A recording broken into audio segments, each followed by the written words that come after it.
So I can. It's working, it's working. No, no. You can't hear me? Now, go ahead.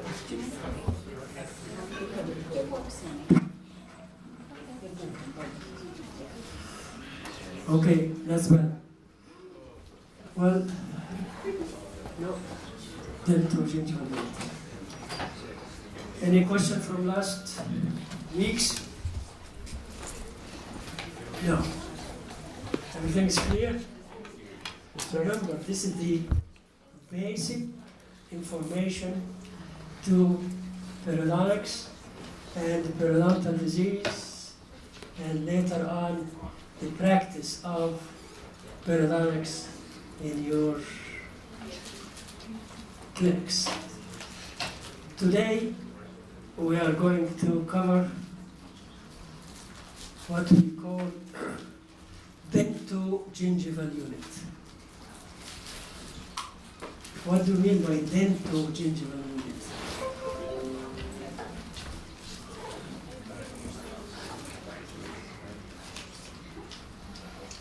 Dentogingival unit, as the term indicates, where the gingiva meets the tooth. And that is a critical structure when you want to study periodontal disease,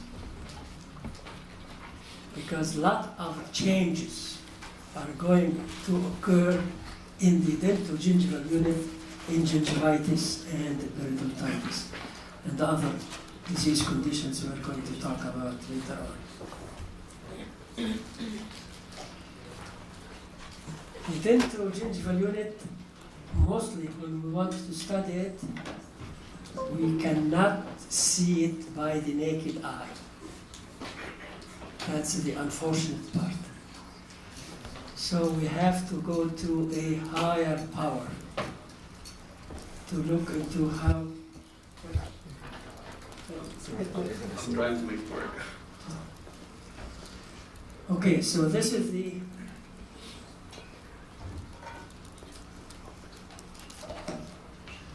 is what we talked about in the last few weeks about the clinical features of healthy gingival tissue. Next.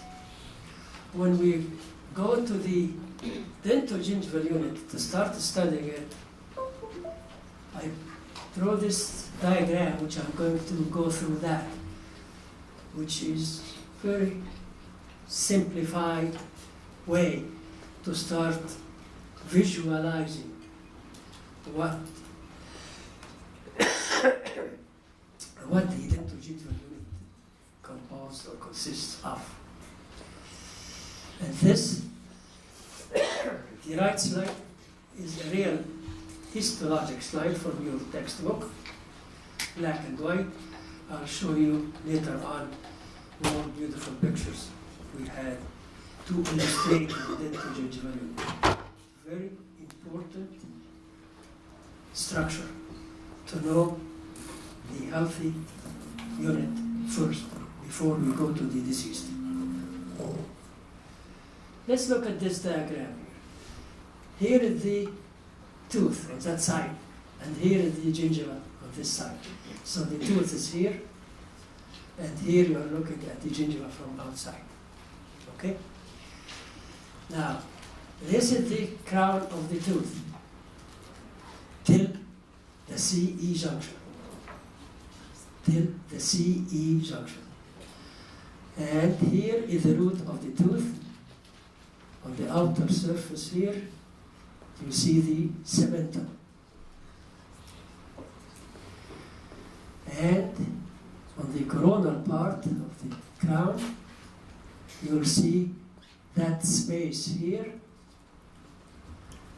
the enamel covering the dentin of the crown. You get the illustration of this diagram? Where are we now?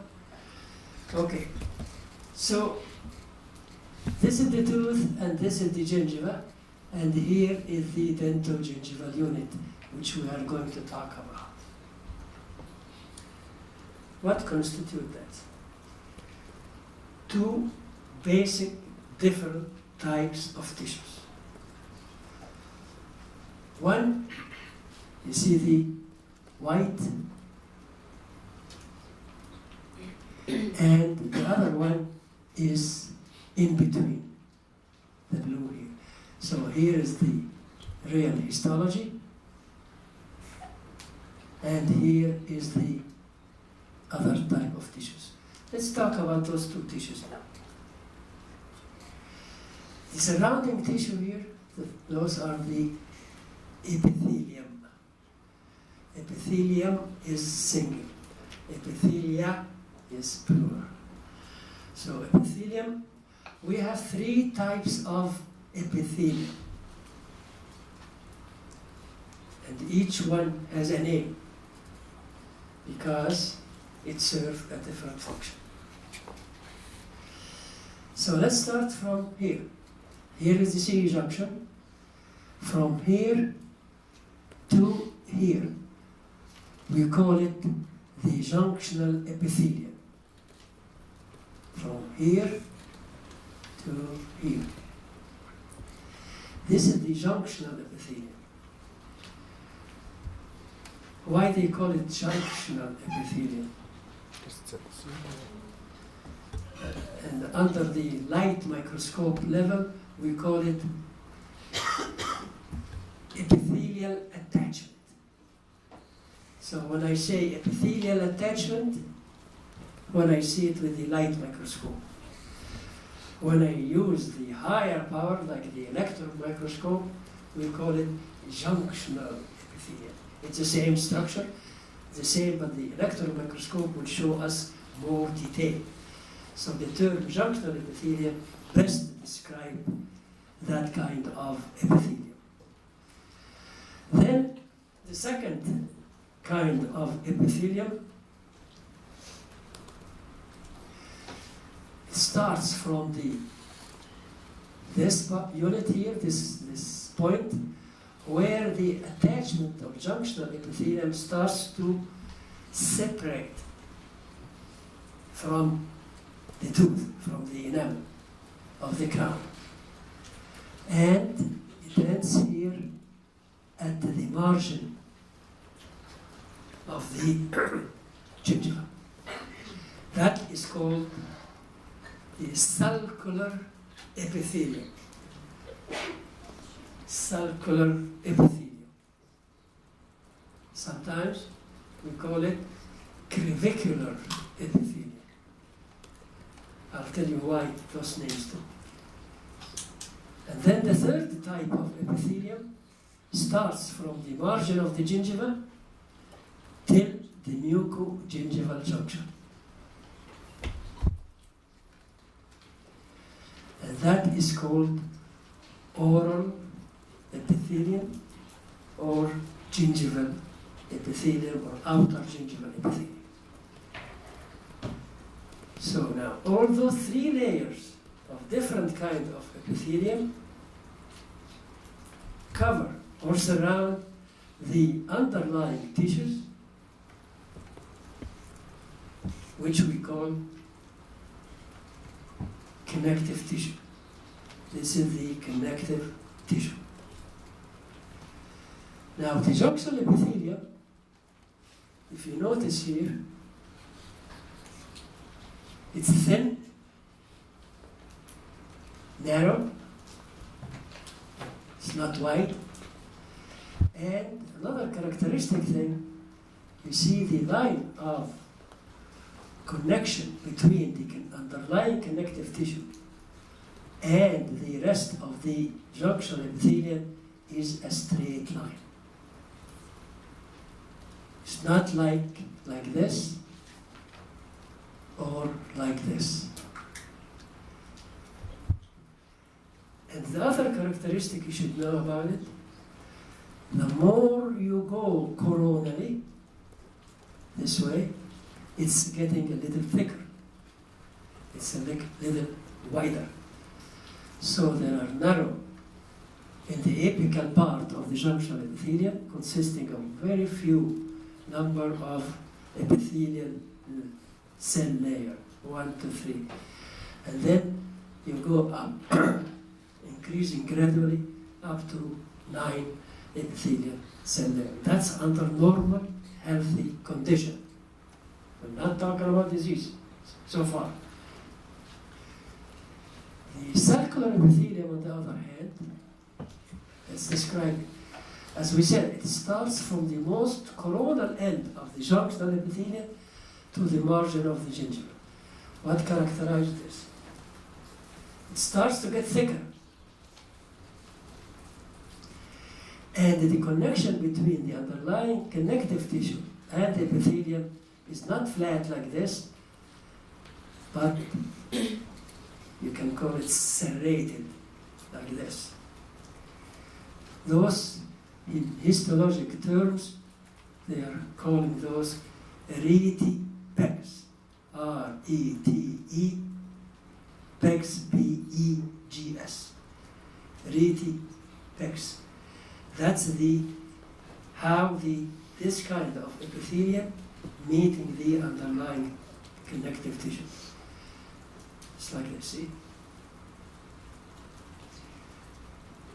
Now,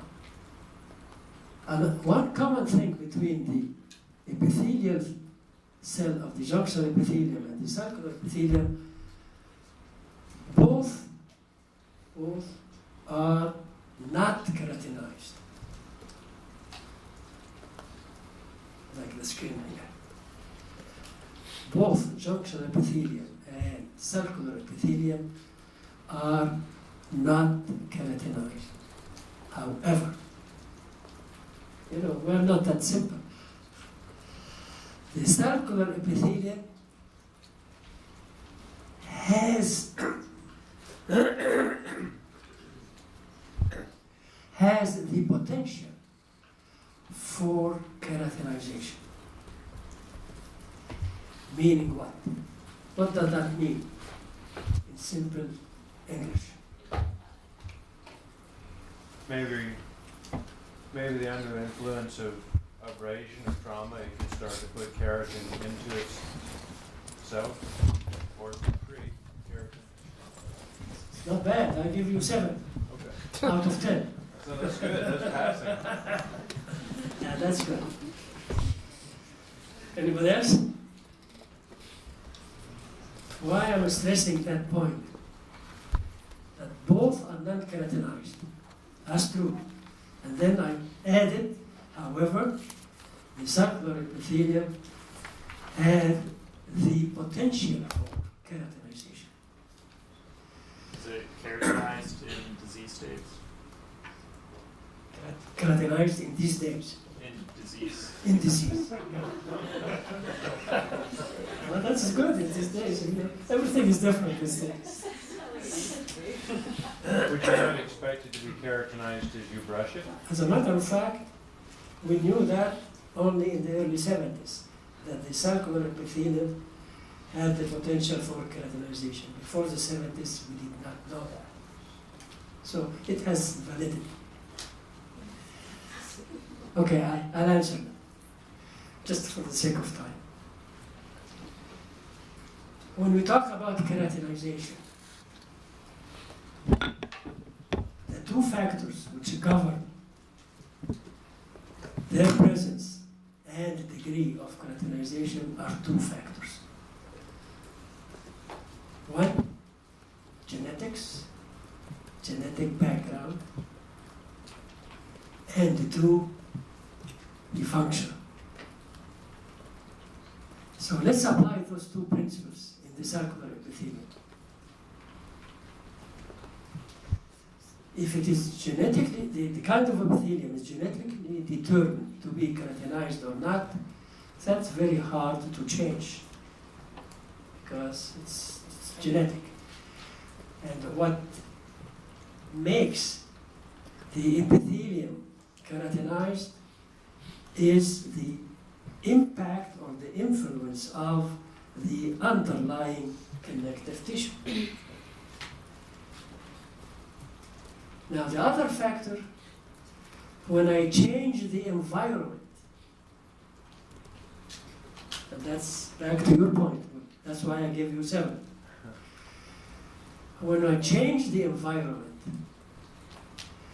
and this kind of circular epithelium has been exposed to the new environment, like toothbrushing, irritation, and all different environment, that epithelium could be keratinized. So that's the meaning of the word circular epithelium is not keratinized, but having the potential to keratinize under different function. In a practical situation, if you are interested in this, for example, experimentally, if we brush the circular epithelium every day, it will become keratinized. Yeah, would that not make it more resistant to probing? That's very good. Keratinized, it's giving you more protection to the underlying connective tissue. And we'll talk about that in disease. The third kind of epithelium, the outer gingival epithelium, or oral epithelium, this is very wide, several layers. And when you take histology, they will tell you that kind of epithelium, they call it, or consist of, a stratified squamous epithelium. Stratified squamous epithelium, meaning several layers, starts more flat on the surface and goes longer here. And this is the characteristic reedy pegs, very prominent. It gives you more attention to the underlying connective tissue. Oral epithelium, or the junctional epithelium, or the gingival epithelium, always keratinized under healthy condition. So now, this is not keratinized, this has had the potential to keratinize, this is always keratinized. Is the keratinization of the sulcar epithelium considered unhealthy? Because you said if you're brushing, you can increase, but Yeah. brushing is healthy. Yeah, you didn't notice one word I said, this is experimentally. Oh, experimentally. Okay. Yeah, when we want to study, you have to do experiments to prove the conclusion which I'm giving you this.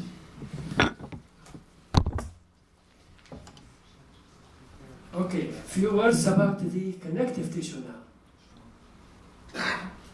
All that kind of epithelium surrounding this connective tissue. Connective tissue of the gingiva is mainly consists of collagen. And you will study that in your histology and biochemistry. You will talk more about collagen. A lot of information about collagen. Now, the collagen here mainly consists of fibers, collagen fibers. Several fibers here.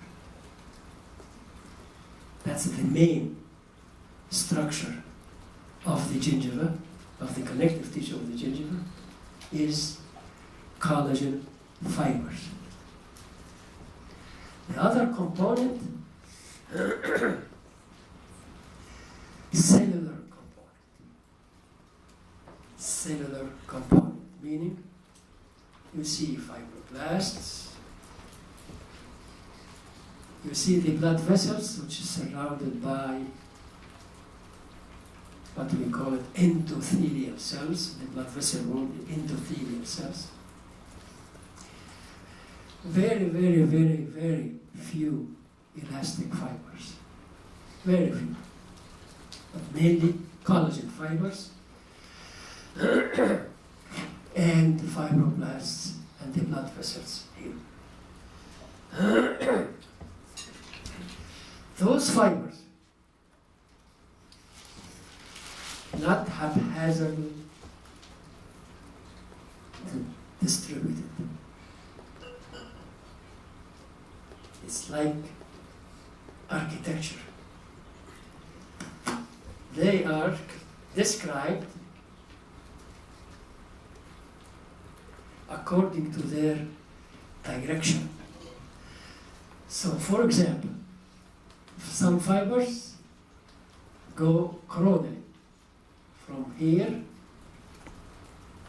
to the tip or the margin of the gingiva, and some go like this, horizontal, and some will go apical over the crest of the bone. We'll talk about that. So in order not to forget those, they look like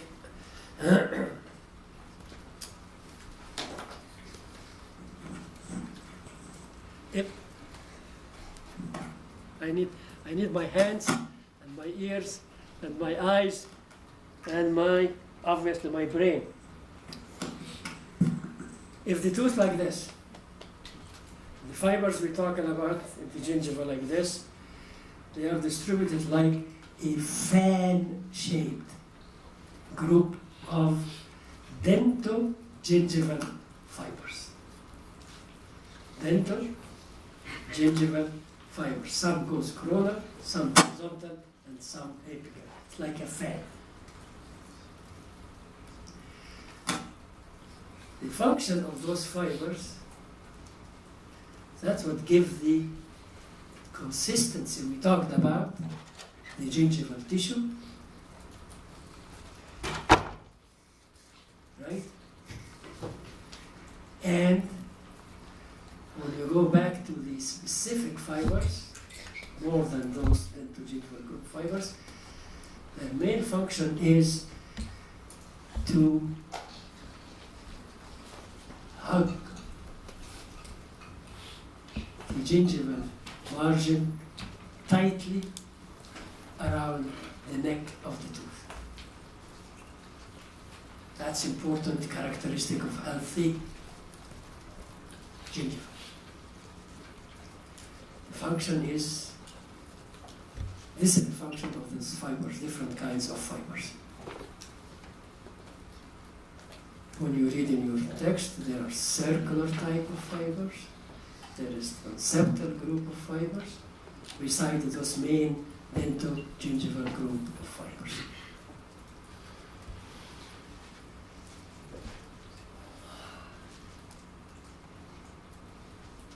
Next.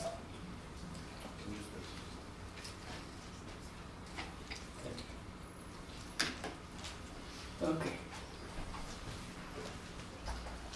Let's go back to the clinical now. What you can see and you can do.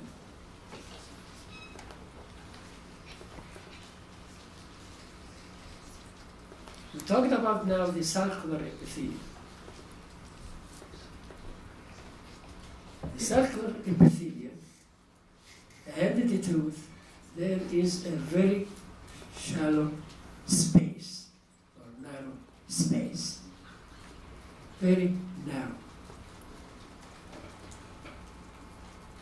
It varies in depth from 0, sometimes it's not there, from 0 to 2 millimeters.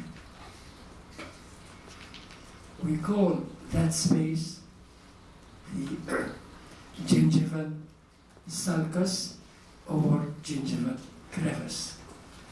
That's why, remember, 1 second ago, I said the epithelium lining that sulcus, or that space, you can call it sulcular epithelium or crevicular epithelium.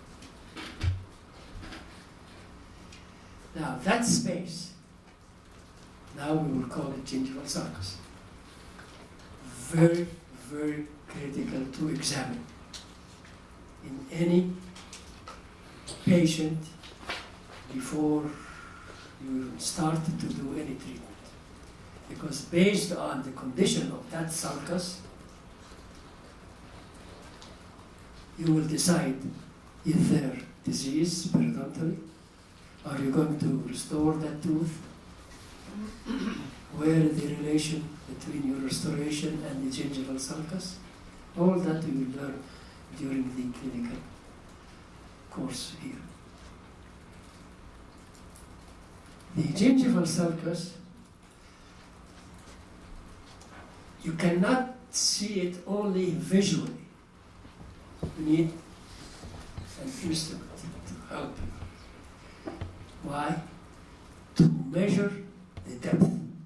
Because we said under normal healthy condition, there is from 0.5 to 2 millimeter. And the instrument you are going to use that of the clinic all the time, the periodontal probe. That's another topic to talk about later on. What you see in this here, another characteristic associated with healthy gingiva. What do you see here? That looks like a funny thing to do. We don't do that every day on our patients. What are those? pH strips? Are those pH strips? Filter paper strips. Special type of filter, fancy type of paper. Filter paper strip. Yeah, they sell it like this. So we put those in the sulcus. Why? Does it make sense, or does it? Those who read before the lecture, it's always nice to read a little bit before you come to the lecture and benefit from the discussion. Why we do this? What is the point? Well, under normal healthy conditions, there should be no to very little amount of fluid always present in that sulcus. So what we try here to do, we put those filter paper strips in the sulcus of those teeth after we dried the area, see isolation by gauze, and we left those for a few seconds.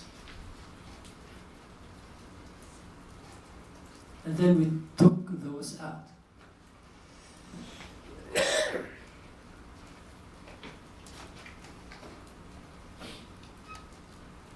What do you see in this?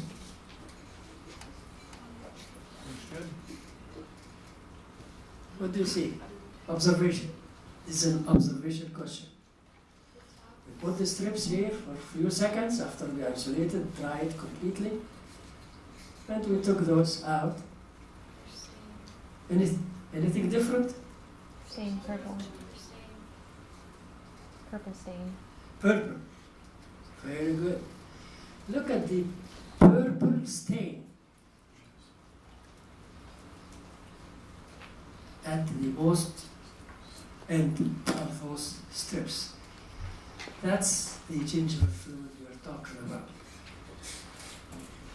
That's under normal, healthy condition. We call that fluid Gingival curvicular fluid. yeah, gingival curvicular fluid. So that is called gingival curvicular fluid.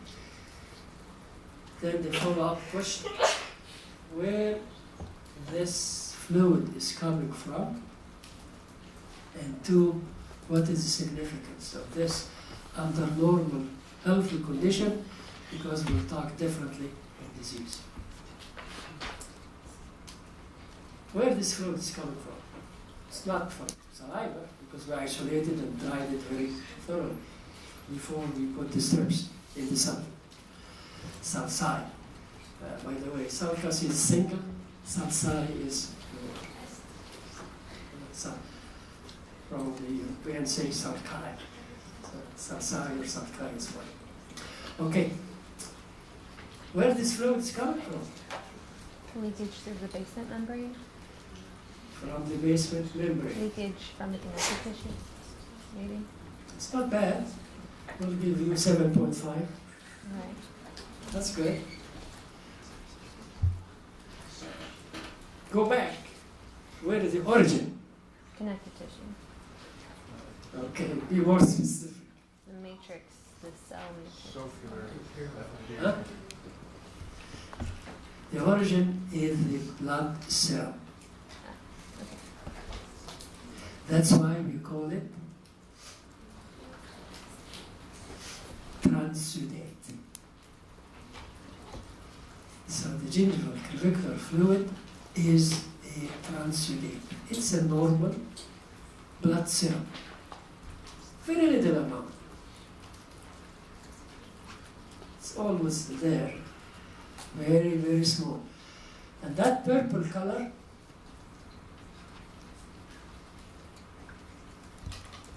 is not its normal color. That's when we get the strips out, there is a specific stain. Bless you. Specific specific stain for proteins.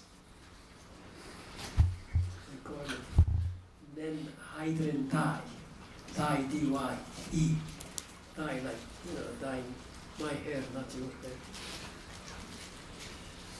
So it stained that fluid, the purple color you see. This is to demonstrate this to us.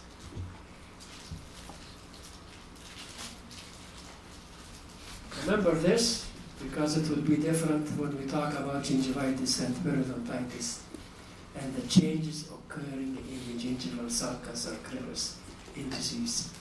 Is it ever called gingival sulcular fluid? Are those Yes, interchangeable? that's good. Gingival sulcular fluid, gingival curvicular fluid, they are all the same. And basically, it's transudate, and the term transudate in medicine is the normal blood serum. When it leaves the blood vessel, we call it transudate. Very small in amount. Even this one, almost nothing. This is more. This is more. Okay. Anything else you'd like to know about the gingival unit? Is that considered healthy? Yeah. Oh yeah. How much you consider bad? A lot or? Very good question. Well, nowadays, with the high technology, there is a machine, electronic machine. You get those filter strips, you put it in that machine, it gives you a reading. Digital. Very nice, very accurate. The lesser the number, the better. As I said, you start from 0 to very low numbers. That's electronically. Okay. The other advantage of the gingival fluid too, and still more research work going on in that area to help diagnostic conditions. Since it's coming from the blood, it's a reflection of the general health condition. So this is a beautiful tool helping us understand the connection between oral health or periodontal health and general systemic health. We'll talk about that in depth later on. So in an oral infection where you have a lot of bacteria producing any number of acids, and you also have the body in its inflammatory response producing a number of factors, TNF-alpha, osteoclast, so forth. When you put that into that space, would you expect a lower pH and also a lot more factors you may not see, or is it just going to be a different color? I mean, what can you get from that necessarily? Good question. Good question. Although, in it's a relatively old-fashioned type of question because we know more than the basic things we learned in the 60s. Well, let's start with the pH. The pH of the contents of the sulcus, actually, it should not be a sulcus because sulcus is healthy, normal. But in disease, it will become more alkaline, meaning more number, high pH value, alkaline, in general. The one associated in the patient's mouth with rampant caries, it's more acidic, so it's a low pH. That's a general. Now we know more than that piece of information. There's a lot done, that's it. So in the gingiva, the pH goes up in disease? The pH goes up, meaning alkaline? Yes. But we don't, this is old information. We have more reliable scientific information about this.